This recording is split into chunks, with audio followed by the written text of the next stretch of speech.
সাবেক প্রধানমন্ত্রী শেখ হাসিনার বোনের মেয়ে ও যুক্তরাজ্যের সাবেক সিটি মিনিস্টার টিউলিপ সিদ্দিকের ব্যাপারে তথ্য নিতে বাংলাদেশে এসেছিলেন দেশটির জাতীয় অপরাধ সংস্থার কর্মকর্তারা। তারা বাংলাদেশের দুর্নীতি বিরোধী তদন্তকারীদের সঙ্গে গোপন বৈঠক করেছেন।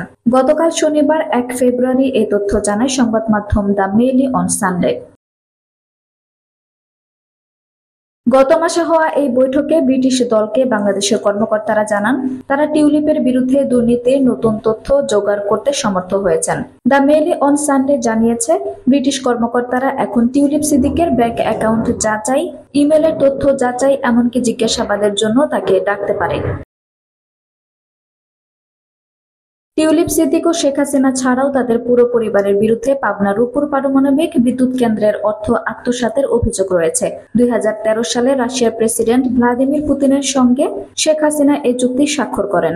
তখন সেখানে উপস্থিত ছিলেন টিউলিপ সিদ্দিকও। বলা হচ্ছে, টিউলিপ এতে মধ্যস্থতা করে অর্থ আত্মসাৎ করেছেন। বাংলাদেশের একটি সূত্র সংবাদ মাধ্যমটিকে জানিয়েছে, ব্রিটিশ দলটি ব্রিটেনে বাংলাদেশি কর্মকর্তাদের ধারা টিউলিপ সিদ্দিকের বিরুদ্ধে অভ্যন্তরীণ চুক্তির মাধ্যমে তদন্ত করার প্রস্তাব দিয়েছেন। এছাড়া তারা টিউলিপের বিরুদ্ধে হয়তো তদন্ত করতে পারে।